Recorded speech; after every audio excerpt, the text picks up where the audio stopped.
Anthony Castrovince, MLB.com writer and MLB Network contributor. Anthony, welcome to the show. Thanks for having me, guys. Yeah, unfortunately, no one rings a bell at the bottom. We can only assess the rock bottom, a month or so later. We can look back on it. But right now, it feels like there is no bottom with this offense. Anthony, if we start putting together the org chart of blame here for the Guardians, who is at the top? Oh, man. Yeah, I hate to play that game. It's kind of, when it goes this bad, there's a lot of reasons it goes this bad. And you can go all the way to the top, with the lack of investment in a team that shockingly made the ALCS last year with, I would say, a bad offense. And then, because their hands were tied financially, they weren't in a great position to go out and augment that offense.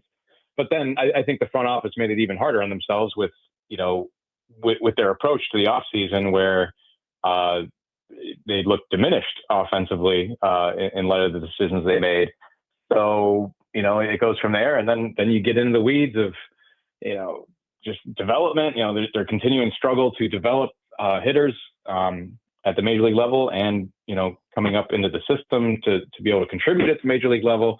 There's a lot of people involved in that, obviously, and the players themselves. There's guys who've underperformed as well. So, there's not any one finger to point, unfortunately. But this losing streak is really, you could kind of see it coming in that where the run differential was, a couple weeks ago. They had kind of played above their level in terms of what they were doing offensively. They had more wins than you would expect, given the offensive contributions or lack thereof. But now it's all kind of caught up with them, and it's really a tough watch when that happens. Why is it you feel like that they just can't develop hitters at this point, and so they don't have enough offense? But it feels like in the past couple of years, every player they've tried to put through, it just doesn't seem like it's worked. Right. I mean, they, in some ways you give them credit for like zigging where others zag, and that's the kind of thing you have to do in small market. And they did that to some success, where you point to Jose Ramirez is obviously a great developmental story, but he's also a great example they could point to for other guys in their system. And with that, you get a guy like Stephen Quan, who makes great swing decisions and, gets the bat to the ball.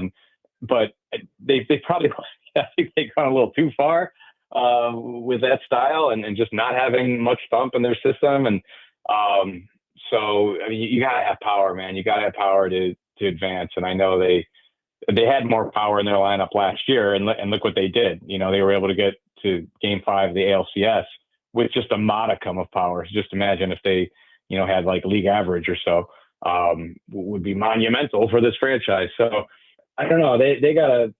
It feels like we've been saying it for years, where they've got to rethink, how they approach drafting and development. Now they do have a fair number of interesting position players in their system.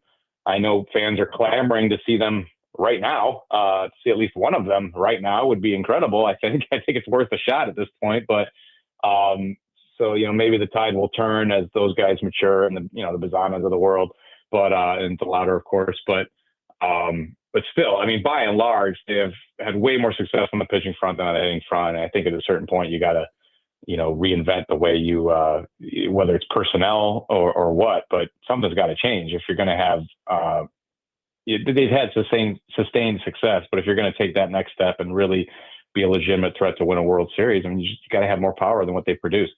Anthony, are we at a point where it makes sense to potentially shop Stephen Quan?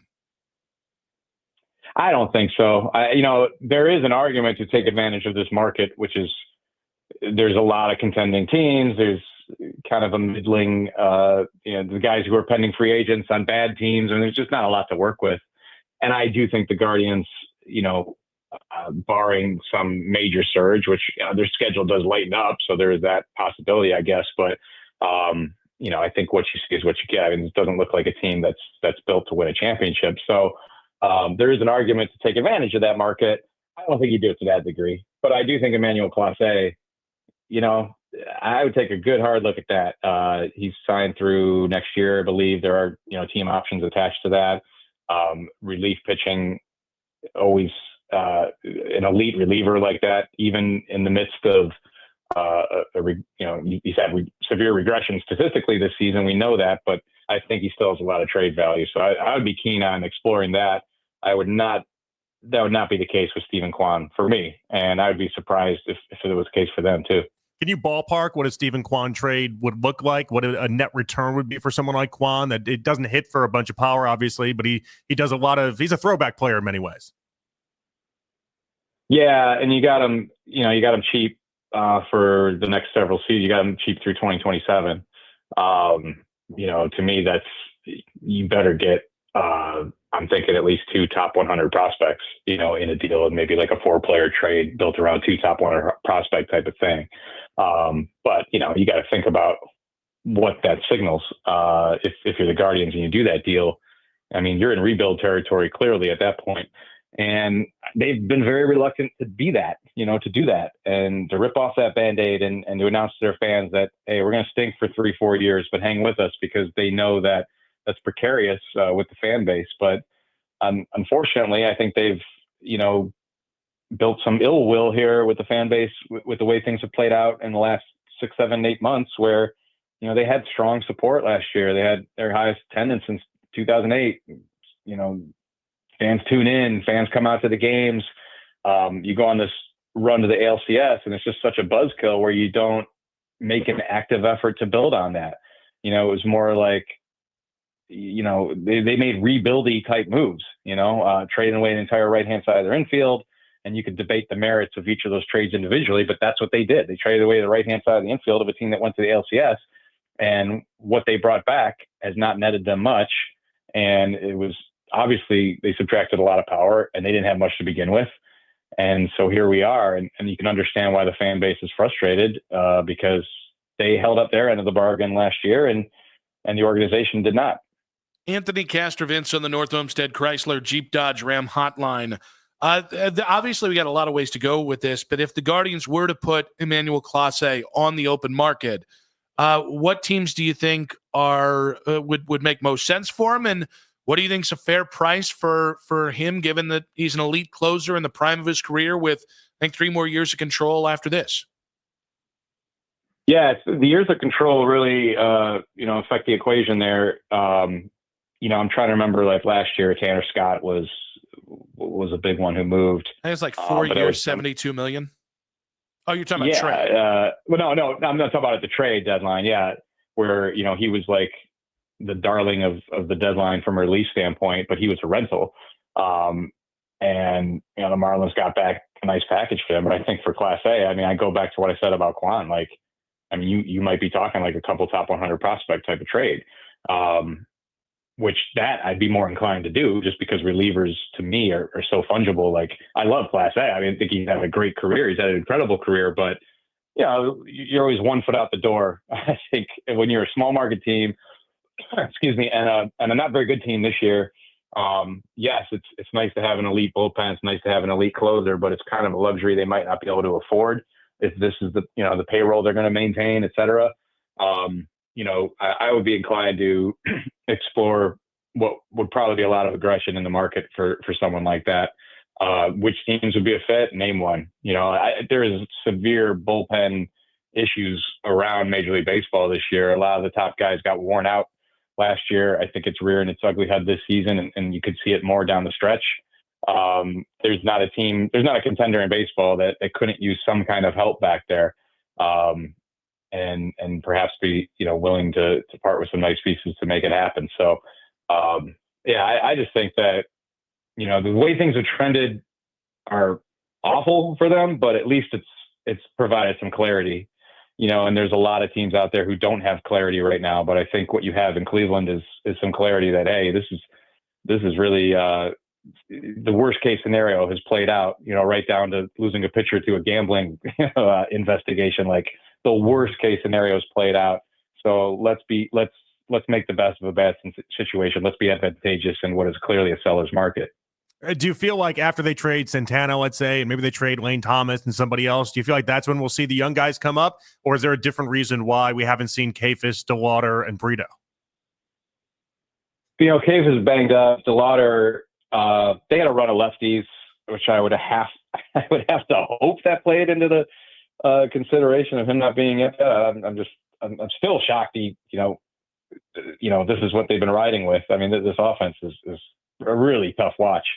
They got through Scooble yesterday, so I would think you see DeLauder any minute now. I would think, but that's just me speculating. But I'm surprised he's not up already. I do understand, like, they wanted to get him to a point where he could build up some bulk in terms of his games played, and I'm sure they want to be careful with him, protect, put him in a good situation to when he does come up to get off a strong start. And you don't do that by, I know people were upset yesterday when Will Wilson gets the call up, but it's like, you're going to send DeLauder up there against Scooble for his major league debut. That's a tough matchup for anybody, particularly someone making their debut. So, but yeah, I'd be really surprised if we go much longer without seeing him, because what more does he have to prove in terms of just capability of contributing to this particular team? I get that you don't want to have a guy feel like he has the weight of the world on his shoulders, but I don't know if you can feel that anymore in Cleveland. They've played themselves almost out of contention. They are still loosely in contention, but they're 7 games out of a wild card spot. So he shouldn't have to feel that way. It should just be more, they need to nip this in the bud and put a stop to this, prolonged offensive funk and get some kind of upside in this lineup, and he could provide that. Anthony, is this a one-off, or do you think that this is going to be where they are for the next, maybe 2 seasons or more? I don't know. I can never figure this club out. The problem is, I don't think they can either. They don't seem to have a good sense of their timeline at a particular moment. We keep hearing about what a young team it is, but it's young by choice. It's been young for several years now, and they didn't expect to contend in 2022, and lo and behold, they did. They didn't expect to contend last year. Lo and behold, they got to the ALCS. So, it's so hard with young players to know what the timeline is, and they keep rolling out predominantly young lineups, predominantly young teams, and you get a lot of, variations in performance with that. So, like I said, take advantage of this trade deadline, get hopefully some near-term help, and, maybe make a better effort in the offseason, because like I said, they do have some nice pieces.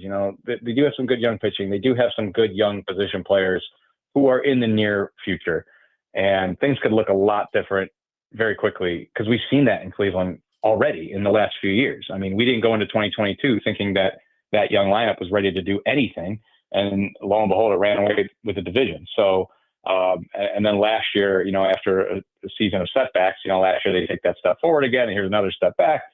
You can only play that game so long with Jose Ramirez, and we talked about Steven Quan, and it sounds like a lot of long-term control, but it's not in baseball. It goes very quick. And Jose Ramirez, his mid-30s, could hit very quickly and hit hard, as they do for many players, particularly infielders. But still, I mean, there is a window, there is an avenue to them being good again next year. It's just that you have to make a more earnest effort in the offseason, and you have to hit on these position players in the system. Anthony, great stuff, buddy. Appreciate you. And I'm sure we'll catch up again, and hopefully it will be on the other side of rock bottom instead of the elongated part of it. Absolutely, guys. Thanks for having me.